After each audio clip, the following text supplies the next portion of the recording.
우리나라가 얼마나 복받은 나라일까 한번 좀 생각해 보셨는지요?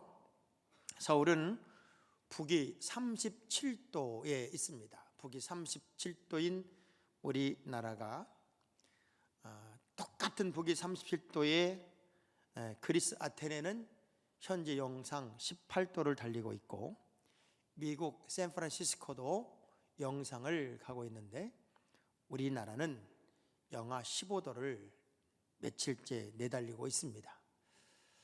불리한 지리 조건, 또 변화무쌍한 날씨, 또 주변국의 끝없는 위협, 이런 모든 어려움들을 물리치고 이 대한민국이라는 나라는 당당하게 독자적인 문화와 그리고 당당한 삶을 지켜내고 있으며 전 세계 1등부터 4등 나라들을 아주 우습게 알고 있는 나라로 살고 있습니다. 어쩌면 특별하고도 독특한 나라가 우리나라가 아닐까. 그러나 돌이켜보면 이렇게 복받은 나라에 우리가 살게 하신 하나님의 은혜가 얼마나 감사한지요. 이렇게 추운 날에도 얼어 죽는 사람이 없습니다. 얼마나 따뜻한지, 실내만 들어가면 반팔을 입고 살아야 되는 나라, 이만큼 복된 나라가 지구상에 얼마나 많이 있을까. 시대마다 하나님께서 사람들을 이렇게 부르세요. 그리고 하나님이 꼭 필요한 사람들을 세워서 쓰시지요. 근데 하나님이 꼭 필요한 사람들을 세우고 쓰실 때마다 강제적이고 강압적이고 억지로 그들을 불러내는 적이 없으셨어요. 마치 바울이 오네시모를 빌레몬에게 보내면서 나는 당신보다 연장자고 명령할 권한도 있지만 내가 강제적으로 하지 않는 것은 사랑은 자발적이기 때문입니다 하는 얘기를 해요. 만약 우리 하나님이 에덴 동산의 아담과 하와를 목에다 칼을 딱 들이대고 선악과를 따먹으면 죽는다, 그랬으면 안 따먹었을지 몰라요. 그런데 다 만들어 놓으시고 그걸 따먹으면 죽어, 이 말씀 한번 하고 뒤도 안 돌아보셨어요.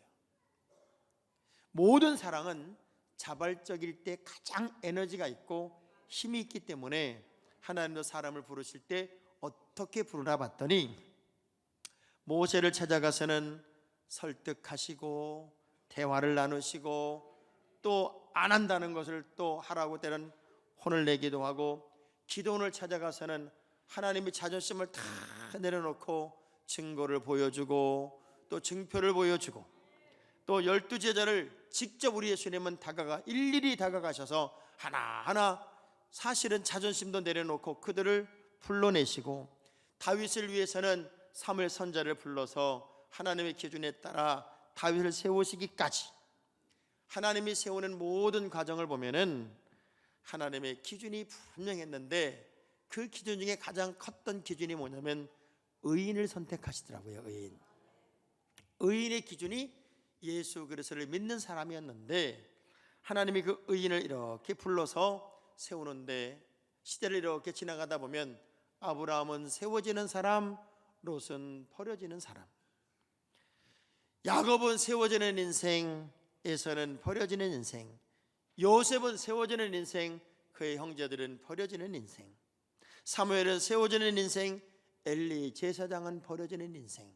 동시대를 살아가는데 어떤 사람은 하나님이 우뚝 세워 큰 그릇으로 쓰시고, 어떤 사람은 하나님이 버려서 아무짝에 쓸모없는 인생이 되게 하는 모습을 보면서 진짜 한 해를 살아가면서 내가 복받는 인생이 되기 위해 2018년도는 하나님이 세우시고 하나님이 쓰시고 하나님이 쓸 수 있는 그 한 명이 여러분이 되기를 바라면서 오늘 제가 말씀의 제목을 세워지는 인생이 되자 하는 말씀으로 은혜를 나누려고 합니다.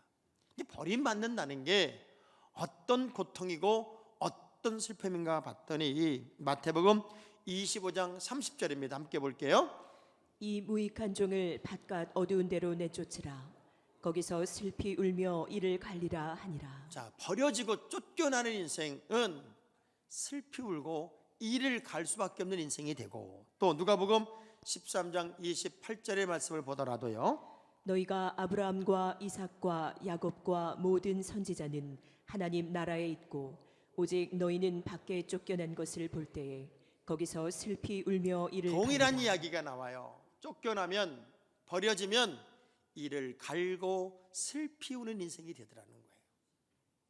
반면에 세워지는 사람은 하나님이 쓰시고 그의 명성이 자자해지고 거룩한 승리를 이루어가는데, 오늘 본문의 이야기가 바로 사울과 다윗을 대비하면서 하나님이 왜 사울을 버려야만 했고 다윗을 세워야만 했는지에 대한 이유를 극명하게 대비하고 비교하고 있어요. 사울왕이 다윗을 만나면서 사실은 인생이 망가지기 시작합니다. 왜냐하면 상황적으로 보면 사울왕은 다윗을 되게 고마워해야 돼요.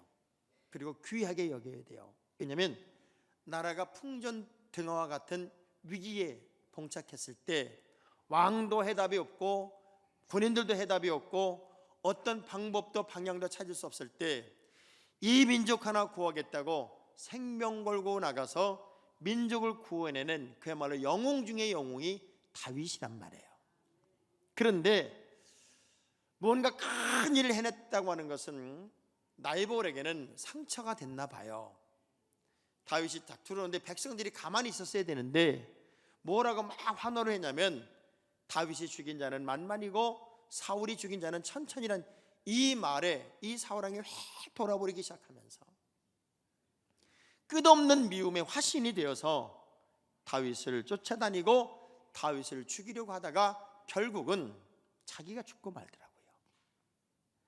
우리가 버려지는 인생이 되는 것은 하나님의 선명한 기준을 따르지 못하는 것이고, 세워지는 인생이 되는 것은 하나님의 복된 길을 따라가는 인생인데, 하나님도 어떤 사람은 세우고 어떤 사람은 버린다는 이야기를 에레미야 23장 4절에 이렇게 직접적으로 표현합니다. 내가 그들을 기르는 목자들을 그들 위에 세우리니 그들이 다시는 두려워하거나 놀라거나 잃어버리지 아니하리라. 여호와의 말씀이니라. 내가 그들을 기르는 목자들을 그들 위에 세웠어요. 하나님이 세우면 두려움도 사라지고 놀라움도 사라지고 하나님이 그들을 잃어버리지 않는다고 하니 하나님의 손에 꼭 잡혀 살 수 있더라, 그 얘기예요. 에레미야 31장 4절의 말씀을 보더라도 하나님이 세우는 인생은 어떤 환호를 가지고 사나 보니까 함께 볼게요. 처녀 이스라엘아, 내가 다시 너를 세우리니 내가 세움을 입을 것이요 내가 다시 수고를 들고 즐거워하는 자들과 함께 춤추며 하나님이 나아가라. 세우니까요 즐거움이 회복이 되고 춤이 회복이 되고 감격이 회복이 되고 감사가 회복이 돼요. 그야말로 신바람 나는 미래가 주님 안에 활짝 열리더라고 하는 거예요. 벤자민 프랭클이라는 사람은 미국의 유명한 지폐 중에 대통령 출신이 아닌 단 2명 중에 1명으로 지폐 사진이 들어가 있습니다. 우리가 어떤 계획표를 쓸 때 프랭클린 플래너라고 하는 그런 프로그램을 많이 쓰고 유명하지만 왜 그것을 쓰냐면, 이 플랭클이라는 사람은 정치가이기도 하고 문학가이기도 하고 하여간 다양한 분야의 이름을 올린 그야말로 특별한 사람 중에 하나예요. 근데 이 사람이 13가지 자기 삶의 덕목을 만들어가면서 어떤 목표를 세웠냐면, 나는 한 주일을 살면서 내가 어떤 목표를 정하고 그 목표가 습관이 될 때까지 그 방식을 계속해서 살자. 그래서 13가지 덕목을 세웠는데 마지막 결론, 13번째 결론이 뭐냐면 예수를 본받는다 이거였어요. 이 사람은 기독교에 대해 그렇게 호의적인 사람도 아니었어요. 그런데 예수란 분이 어떻게 살았는지를 그대로 본받는 것을 내가 습관화시킴으로써 내 인생을 성공으로 만들자. 이것이 그 사람의 모토였어요. 여러분이 예배를 드리면서 하나님의 자녀로 살면서 어떻게 사는 것이 하나님이 세우는 인생인가를 모른다면 그것도 기적이에요. 그것도. 우리 옆 사람한테 물어봐요. 혹시 당신은 기적의 주인공이 아닐까요? 우리 그런 기적의 주인공이 되면 안 돼요. 예수를 만났고 그리고 예배를 드리고 있고 하나님의 자녀로 살면서 기독교의 호의적이 아닌 사람도 예수 그리스도를 본받아 그의 삶을 습관으로 바꿔서 가장 위대한 인물이 됐다면, 우리는 늘상 예수님의 말씀을 듣고 그분의 뜻을 따르고 그분의 거룩한 이야기를 들어가며 사는 우리가 승리하지 못하고 성공하지 못한다는 것도 기적에 가깝다는 거예요. 그러면 하나님이 세우는 인생들은 어떤 삶을 살았을까? 다윗을 보니까요, 모든 승리가, 모든 역전이 하나님의 방법임을 그는 알았어요.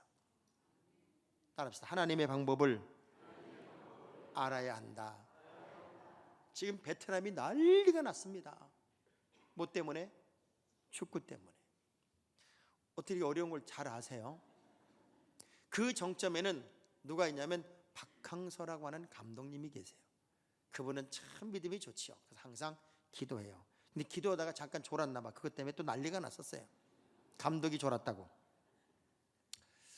자, 처음에 베트남 팀을 맡았어요. 지금 그래야 3개월째 3개월. 3개월 만에 뭘 바꿀 수 있겠습니까, 여러분? 근데 3개월 만에 영웅이 됐어요. 히딩크보다 더 유명한 사람이 됐단 말이에요. 처음에 그들을 만나서 훈련을 이제 시키니까 조금 힘이 들면 나자빠지고 못한다고 쓰러지고 그러면서 훈련이 너무 힘들다고 불평을 하면서 주저앉더라는 거예요. 그때 박항서 감독님이 통역을 시켜서 이렇게 말했답니다.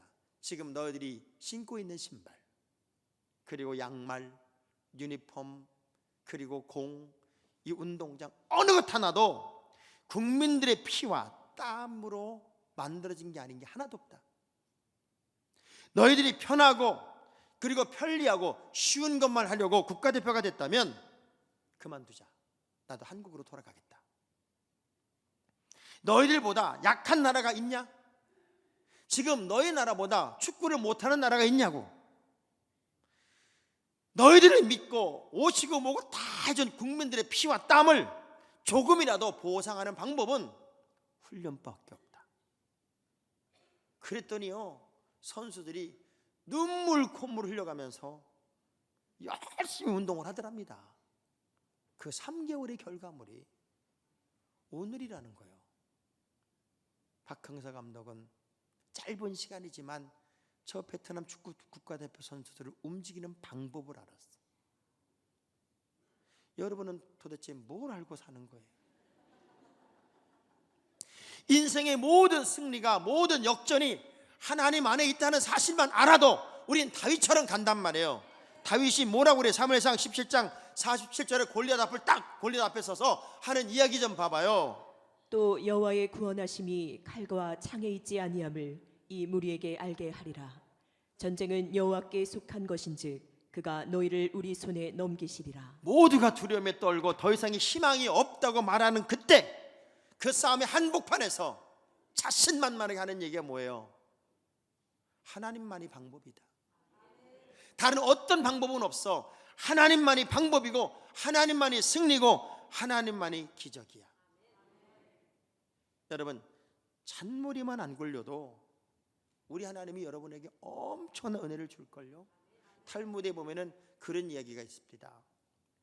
어떤 여자가 외나무 다리를 건너가요. 그런데 건너가는데 너무 불안한 거예요. 하나님께 이렇게 기도합니다. 하나님, 내가 이 다리만 무사히 건널 수 있으면 전 재산을 하나님께 드리겠습니다. 중간쯤 가다 보니까 건널만 해요. 기도를 바꿉니다. 하나님, 전 재산을 주면 난 거지 되기 때문에 하나님 절반만 드리면 안 되겠습니까? 그리고 이제 거의 다 건넜는데 이제는 조금만 건너가면 될 것 같아요. 근데 절반도 너무 아까운 거예요. 하나님, 그냥 5만 원만 드리면 안 될까요? 갑자기 다리가 흔들리면서 떨어지기 직전이니까 이 여자가 하는 얘기 좀 봐요. 농담도 못합니까, 하나님? 그걸 농담을 진담으로 들으셨어요. 사람이 얼마나 자기중심적이고 그리고 이기적이고 잔머리를 쓰는지 몰라요. 하나님의 방법을 내 삶의 한복판에 그대로 적용하고 살 수 있다. 이게 얼마나 큰 은혜고 복일까요? 자, 사울왕은요, 블레셋 처음에 쳐들어왔을 때, 이제 왕이 되고 2년 되었을 때예요. 사무엘 선지자를 기다려도 오지 않으니까 자기 멋대로 예배를 드린 적이 있습니다. 화목제와 번제를 드린 적이 있어요. 그 광경에 사무엘 선지자가 와서 당신은 버림받아 하나님의 방법대로 살지 않았어, 다른 왕을 세울 거야 라고 하는 직격탄을 맞은 적이 있어요. 그는 조금만 어려우면, 조금만 힘이 들면 하나님의 방법이 아닌 자기 방법을 선택했던 사람이에요. 그런데 아무리 힘들고 어려워도 다윗은 하나님의 방법을 선택해요.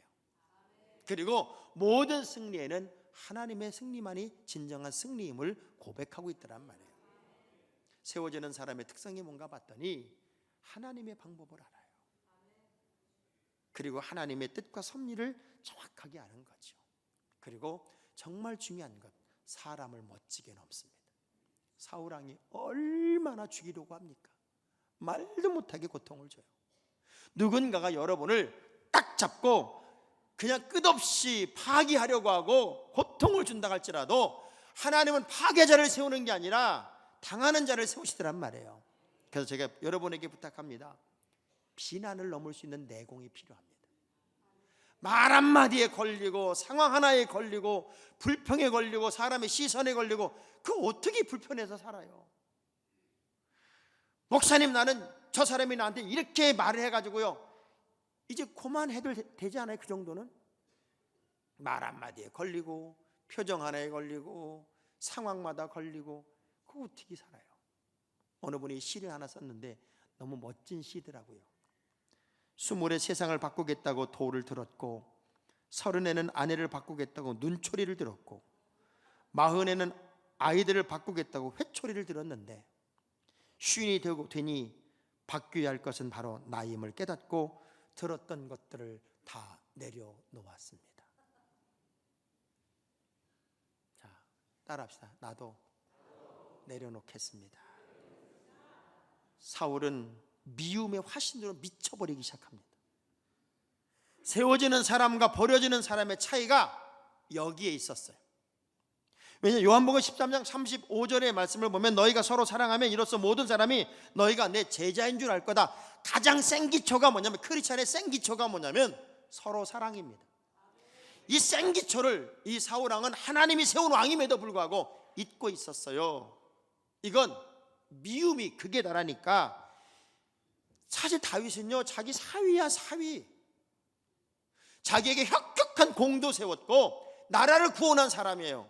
그런데 미움의 화신이 이를 지배하고 나니까 죽이고 싶어서 안달이 났어요. 여러분, 질투와 미움은 다른 거예요. 출애굽기 34장 14절과 신명기 4장 24절 동일하게 이런 말씀이 있어요. 함께 보겠습니다. 너는 다른 신에게 절하지 말라. 여호와는 질투라 이름하는 질투의 하나님이니라. 내 하나님 여호와는 소멸하는 불이시요 질투하시는 하나님이시라. 꽤나 많은 성경 구절에서 하나님을 표현할 때 하나님은 질투하시는 분이에요 라는 말씀이 있어요. 이 질투가 어떤 의미일까요? 너무 사랑해서 그 사랑에 어찌 보면 적극적인 또 다른 표현이 선한 질투예요. 선한 질투. 내가 너를 너무나 사랑하는데 내가 내 사랑을 빗나가고 있기에 그 사랑을 더 주고 싶은 마음으로 생긴 게 하나님의 질투였단 말이에요. 근데 사울의 질투는 미움의 질투예요. 죽이고 싶은 질투예요. 결국 사람 죽이는 사람 다 죽습니다. 사람 살리는 사람이 나도 사는 거예요. 여러분, 절대 죽이는 일에 가담하지 말고 살리는 일에 하나가 되시기를 바랍니다. 사무엘상 18장 9절의 말씀을 보니까요, 얼마나 미움이 컸던지 이 왕이 국민을 생각해야 되잖아요. 왕이 나라를 생각해야 되잖아요. 이 사울왕이 사무엘상 18장 9절의 말씀 보니까 어디만 쳐다보고 있나 보세요. 시작. 그날 후로 사울이 다윗을 주목하였더라. 아니, 왜 거기만 주목하고 있냐.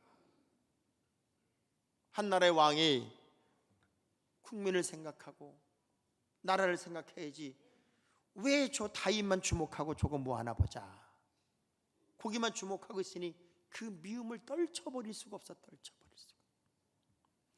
가끔가다 여러분 핸드폰을 이렇게 쓰다가 보면은 업그레이드 하라고 표시가 나오죠. 여러분들은 핸드폰을 안 보는군요. 저는 업그레이드 하라는 표시가 딱 오면은 되게 좋더라고. 그래서 얼른 업그레이드를 해요. 왜? 한번 업그레이드 이렇게 해놓으면 때로는 그림도 바뀌고 글자체도 바뀌고 잘 안 됐던 것도 버벅거렸던 것도 딱 잘 풀리고, 그래서 업그레이드 하라고 그러면 되게 기분이 좋더라고요. 그래서 전화를 당분간 안 하더라도 그 시간이 길어도 업그레이드를 합니다. 뭔가 달라지니까. 가끔 저는 이런 욕심이 생겨요. 우리 교인들이 신앙이 업그레이드가 되면 얼마나 좋을까. 가끔가다 단체 카톡으로 업그레이드 좀 보내갖고 싶어. 잠깐 멈추고 지금은 업그레이드 타임입니다. 기도하시고 뭔가 좀 달라지는 모습이 보여야 되는데 어떻게 저 사람은 맨날 똑같지? 어떻게 수십 년 예수를 믿어도 저렇게 안 변하지? 그럴 때가 저는 마음이 제일 아파요. 이제는 사람 때문에 힘들어하고 사람 때문에 넘어지고 사람 때문에 괴로워하지 말고, 어느 정도로 사울왕이 다윗을 비유했냐면 사무엘상 18장 11절의 말씀을 보면요, 시작. 그가 스스로 이르기를 내가 다윗을 벽에 박으리라 하고 사울이 그 창을 던졌으나 다윗이 그 앞에서 두 번 피하였더라. 한 번도 아니고 두 번이나 내가 저걸 아직 벽에다 벽 쪽에서 이렇게 하프를 연주하고 벽 쪽에 서서 퉁소를 연주하고, 근데 미움이 얼마나 심했든지 창을 탁 들더니 이 다윗의 가슴을 뚫어서 이 창이 벽에다 박히면 좋겠다, 그런 마음으로 창을 던졌으니 얼마나 살기등등하게 얼마나 세게 던졌을까요? 그걸 한 번도 아니고 두 번이나. 그러면 여러분 같으면 그 창을 확 집어가지고 비타민 C를 막 팔아가면서 사울왕한테 던질까요, 안 던질까요? 던지지. 당연히 안 던질 수가 없어요. 던지고 뭐라 그럴까요? 정당방위했다고 그럴까요? 정당방. 목사님, 저도요 참을 만큼 참았습니다. 할 만큼 했어요. 근데 그게요 해도 너무 해요. 틀린 말 아니에요. 다 맞아요. 그런데 세워지는 사람은 그 정도에 머문 게 아니더라는 거예요. 한 단계 더 올라가더라는 거예요. 하나님이 세우는 사람은 언제나 주님 때문에 손해보는 사람이고, 주님 때문에 참는 사람이고, 주님 때문에 나쁜 기억을 빨리 지우는 사람입니다. 사람을 넘은 자가 크게 세워지더라고요. 결론은 결국 하나님이 세웠다는 얘기는 하나님이 그와 함께하는 거예요. 저는 얼마 전 신문 기사를 보고 참 우리나라 복받은 나라다는 걸 또 한 번 느낀 게, 전 세계 35시 클럽이 있대요. 35시 클럽. 전 세계 35시 클럽이 있는데 국민소득 3만 달러, 인구 5천만 명이 넘는 국가들이 35시 클럽에 가입하는데, 전 세계에서 미국, 영국, 독일, 프랑스, 이탈리아, 일본, 정확하게 6나라밖에 없어요. 그리고 이탈리아가 2005년도에 가입한 뒤 12년 동안 한 나라도 그런 나라가 없어. 근데 놀라운 건 우리나라가 올해쯤 되면 3만 달러를 돌파한답니다. 거기다가 작년에 인구 5천만 명을 달성했답니다. 제가 결혼 주례할 때마다 4명씩 나라고 한 게 아마 주의했나 봅니다. 전 세계 7번째로 35시 클럽에 가입할 수 있는 나라가 대한민국이다, 그 얘기예요. 이 엄청난 나라, 이 복된 나라, 얼마나 멋진 나라일까. 아무리 생각해봐도요, 이것은 하나님이 함께한 거야. 하나님이 함께한 거라고. 이렇게 열악한 환경과 조건을 가진 나라가 어디 있어요? 그럼에도 불구하고 하나님은 우리나라를 이렇게 복되게 만드셔서 평창 올림픽도 이제 금방 열리잖아요. 물론 관심은 별로 없어서 걱정이지만 이게요 얼마나 큰 은혜입니까? 하계 동계올림픽을 2번이나 유치하는 나라가 전 세계에 어디 있어요? 사계절이 안 되는 나라는 하고 싶어도 할 수가 없어요. 겨울이 없는 나라는 동계올림픽을 어떻게 유치합니까? 이런 어마어마한 복을 받았는데 이는 전부 다 평창에 주목해야 되고 대한민국에 주목해야 되고 이래도 그냥 막 부족한 때인데 그래도 이게 되는 게 기적이에요. 지금 이 상황이 이게 사무엘상 18장 12절의 말씀을 보면 여호와께서 사울을 떠나 다윗과 함께 계심으로 사울이 그를 두려워한지라. 보세요. 하나님이 다윗과 함께하면 버림받은 인생은 그 하나님이 함께하는 사람이 두려운 거예요. 저는요 늘 이런 마음으로 살았어요. 내가 목사이기도 하지만 누군가 나를 해코지하거나 누군가 나에게 조금 불편하게 하면은 저는 그 사람과 맞서기보다는 늘 속으로 이렇게 기도하고 살았어요. 너 잘못 건드렸다. 건드릴 사람이 없어 나를 건드리냐. 나는 하나님이 함께 하는데 너 하나님이 가만 안 둘 거다 진짜. 큰일 났다 너. 그러고 내가 픽 하고 웃고 말지 뭘 그 사람하고 싸우느라고 시간 낭비를 하고 그것 때문에 힘들어할 이유가 없잖아요. 봐요. 영어 순회라는 책을 보니까 골리앗과 다윗을 딱 놓고 두 종류의 사람들이 있었대요. 하나는 완전고정한 군인들은 He is so big. 너무 저 골리앗은 크다. We can never kill him. 우리는 절대로 저놈을 죽일 수가 없네. 그것은 완전고정한 군인들이었고 다윗은 이렇게 말했대. He is so big. 와, 무지하게 크네. I can't miss it. 그러니까 나는 절대로 미스할 이유가 없다. 왜? 얼굴이 하도 커가지고 던지면 빗나갈 이유가 없더래요. 여러분 지혜가 필요한 때예요. 하나님의 지혜가 필요하다고요. 이제는 하나님이 함께하는 삶을 살아야지 하나님이 떠나는 인생이 되면 안 되잖아요. 제가 컬투쇼라는 되게 웃기는 얘기만 모아놓은 그 프로그램이 있습니다. 거기 보니까 할아버지 한 분이 좀 싸나운 할아버지가 있었나 봐. 이 할아버지는 그냥 아무 때나 새치기를 하고 막무가내식으로 사는 할아버지가 한 분 있었어요. 근데 그날도 전철을 타는데 막 줄을 막 서는데 막 새치기를 해가지고 앞에 가서 사람들이 막 구시렁구시렁 거리면 또 뭐라 그랬어? 그리고 막 싸우는 거예요. 그 대책이 안 된 할아버지인데 전철문이 탁 열리니까 내려야 타는 거 아니에요. 사람들이 쭉 내리려고 서는데 거기 막 비집고 들어가면서 피키피키 그러고 이제 들어가가지고 마침 자리가 하나 나서 앉으려고 하는 사람을 제치고 딱 보덕 앉으니까 그 주변에 있는 사람들이 그런 거예요. 저 할아버지 진짜 해도 너무하네, 해도 너무해.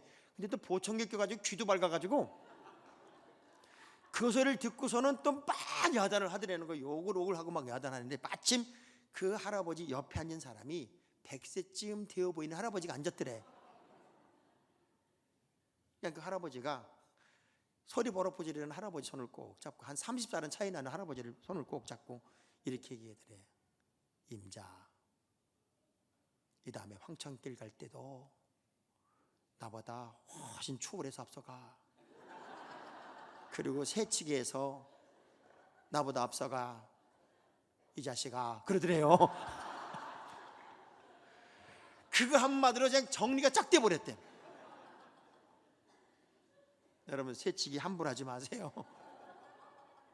인생도 새치기로 끝납니다. 하나님이 함께 하니까 어떤 일이 벌어지나 봤더니 여호수아 6장 27절 말씀 보니까 여호와께서 여호수아 함께 하시니 여호수아의 소문이 그 온 땅에 퍼졌대요. 명성이 온 땅에 퍼졌어요. 하나님이 함께하면 여러분의 이름이 나기 시작합니다. 요즘 제가 조금 이제 알려지니까 대한민국 사람들은 정치에 관심이 그렇게 많잖아요. 저한테 꼭 물어봐요. 목사님은 어느 당을 지지하십니까? 제가 뭐라고 그래요? 또 지난번에 누굴 찍었니? 보통 저는 어느 당을 지지하십니까? 그러면 꼭 이렇게 말합니다. 저는 예배당을 지지합니다. 우리 성안교회 교회들은 전부 다 그렇게 말하세요. 어느 당이요? 그럼 예배당 이렇게 하시기 바랍니다. 제가 여쭤볼게요. 어느 당을 지지하세요? 이제 그러면 싸움이 안 벌어져. 싸움. 우리가 하나님이 나와 함께 하심으로 여러분의 명성이 온 땅에 퍼지고, 시편 46편 7절의 말씀 보니까 만군의 여호와께서 우리 함께 하시니 야곱의 하나님 우리의 피난처가 되신다. 하나님이 함께 하시니까 하나님이 지켜주는 거예요. 그분이 피난처가 되는 거예요. 요즘에 제가 우리나라를 보면서 너무 재밌는 건, 전 세계에서 전쟁의 가장 위기의 나라, 일촉즉발의 나라가 대한민국이라는 나라입니다. 이 나라 요 시점에서 군인 12만 명을 감축하겠다. 민방훈련 안 합니다. 너무 놀랍지 않아요? 군인들 월급 더블 올려줬습니다. 병장 20만 원에서 40만 원으로. 나 군대 가고 싶어 지금 진짜. 자, 역으로 보면 위기일 때는 국방을 강화시키고 군인들을 더 강화시키고 뭔가 좀 액션이라도 있어야 되는데, 가장 중요할 때 군인을 감축하고 그리고 민방훈련 안 하고 좀 특별한 나라 하긴 해요. 그래서 제가 요즘 느끼는 게 뭐냐면, 우리나라는 하나님이 지켜야 되는구나. 이게 어느 구석도 지킬 사람들이 없어서 이제 하나님이 지켜야 되는구나. 정말 나라 위해서 기도 많이 할 때가 되었고요. 저는 전쟁 후 6년 만에 태어난 사람이라고요. 그러니까 가난도 제가 겪을 만큼 겪어봤고 어려움도 어려울 만큼 겪어봤는데, 우리 다음 세대만 해도 가난이 뭔지 어려움이 뭔지에 대한 개념 자체가 달라요. 삶의 방식 자체가 다르다고요. 그러나 국가, 나라 없는 민족은 없어요. 우리나라는 기도하는 여러분 때문에 하나님이 지켜주셔야 되고, 또 하나님의 방법으로 하나님이 구원해 주셔야 되는 특별한 나라인데, 하나님이 함께 하시면 하나님이 피난처가 되어주시고, 창세기 39장 2절의 말씀 보니까 여호와께서 요셉과 함께 하심으로 그 형통한 자가 되어 그의 주인 애굽 사람의 집에 있었다. 쉽게 말하면 요셉과 함께 하심으로 그가 형통한 자가 되었다. 하나님이 함께 하시니까 형통한 자가 되더라. 하나님이 함께하면 그 사람은 언제나 가장 큰 자로 세워집니다. 당연히 복받는 인생이 된다는 거예요. 어차피 여러분은 예수 믿기로 작정을 했습니다. 어찌됐건 이 땅의 크리스찬으로 살아간다는 것은 85%가 여러분에게 박수치지 않는다는 거예요. 세상의 소리가 굉장히 강하게 들릴 수 있고, 크리스찬들, 특별히 안티 기독교인들은 더 극성을 부리면서 기독교에 대해서 공격을 하지만, 그런 내가 예수를 믿었다면 우리는 세상의 여론을 따라가는 게 아니라 하나님의 방식을 따라가는 사람들이잖아요. 하나님의 말씀을 따라가는 사람들이잖아요. 누가 그러기 때문에 내가 그러는 게 아니라 하나님의 말씀이기 때문에 목이 칼이 들어와도 내가 그 길로 가야 된다는 게 크리스찬의 자세의 태도가 돼야 되지 않겠냐는 거죠. 그런 사람을 하나님이 당연히 세우고 쓰시지 않겠습니까? 세상에서는 내가 실패할 수 있어요. 넘어질 수 있어요. 그러나 다윗을 하나님이 세우는 걸 보면 화려한 명성이라고 세워지는 것 아니고 하나님의 방식을 따라가는 사람이 세워지는 걸 보면 복받는 사람은 복받게 살더라.